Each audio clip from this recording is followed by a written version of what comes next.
Con los puentes fronterizos cerrados desde el pasado 23 de febrero, los caminos que atraviesan el río Táchira son la única conexión entre la ciudad colombiana de Cúcuta y Venezuela, y por esos pasos improvisados cruzan a diario miles de personas que necesitan ir de un país al otro.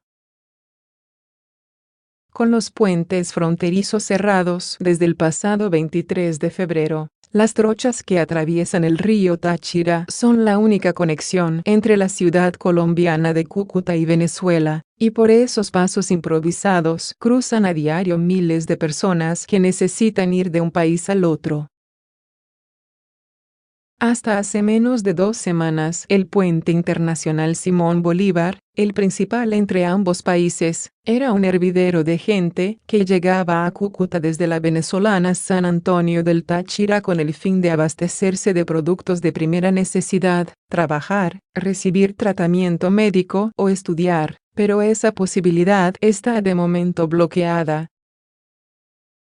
El 23 de febrero, en medio del fallido intento de enviar de Colombia a Venezuela toneladas de ayuda humanitaria, el gobernante de ese país, Nicolás Maduro, anunció la ruptura de relaciones y el cierre de los pasos limítrofes con el departamento de Norte de Santander, lo que afecta a miles de personas que ven en Cúcuta un oasis en el desierto de su escasez.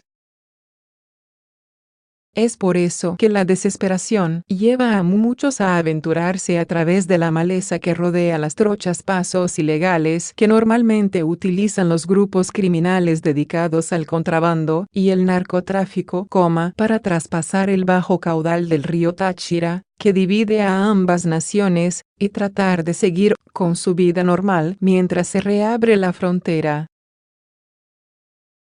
Estrechos caminos de piedra sobre el lecho del río hacen las veces de puentes para multitudes que bajo un sol implacable cruzan presurosos el Táchira, de apenas unos 30 centímetros de profundidad en este punto, llevando a cuestas maletas, costales y bolsas repletas de productos que no consiguen en Venezuela. Entre el gentío hay numerosos niños que con su uniforme escolar pasan el río cada mañana sobre improvisadas balsas construidas con pedazos de madera y bidones de plástico para ir a Cúcuta a estudiar, y por la tarde hacen el camino de vuelta a casa. He estado todo el día ayudando a pasar a los estudiantes, a las madres, a las embarazadas, sin cobrarles nada. A veces nos traen comida o nos dan algo de dinero, explica a F un hombre que se presenta solo como Larry, ya que por miedo a la delincuencia que hace de autoridad en las trochas, muchos prefieren no dar detalles de su identidad.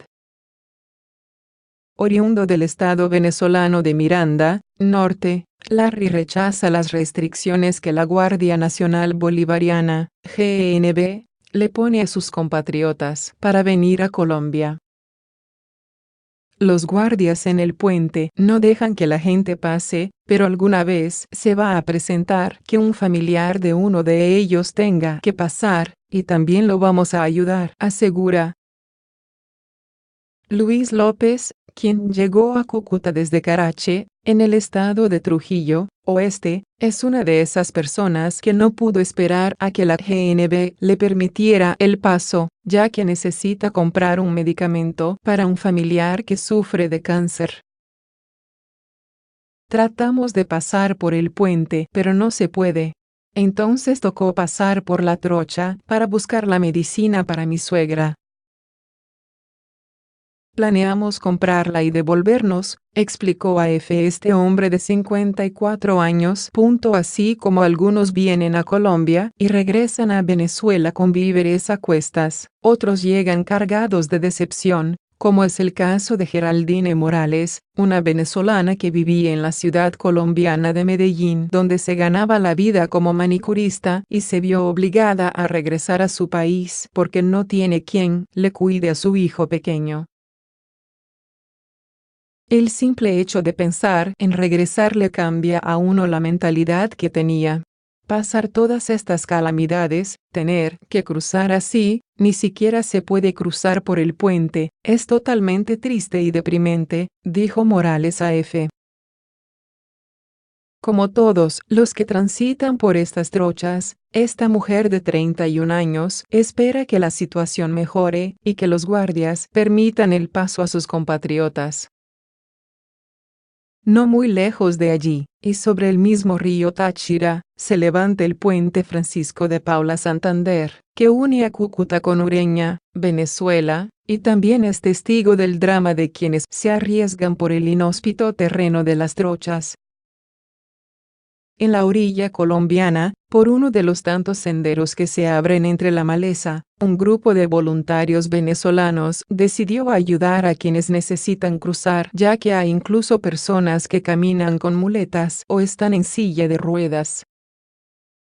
Por el momento, el paso de nosotros va a ser para venir a hacer mercado, para cualquier diligencia, para los enfermos, para todo, dijo Yorley Carrillo, que desde muy temprano se mete por las trochas con sus hijos de 8 y 14 años de edad para llevarlos a la escuela en Cúcuta. Con la resignación dibujada en el rostro al ver que los puentes seguirán cerrados, Carrillo afirma: dicen que las trochas son peligrosas, pero por el momento para nosotros han sido de gran ayuda y gran alivio.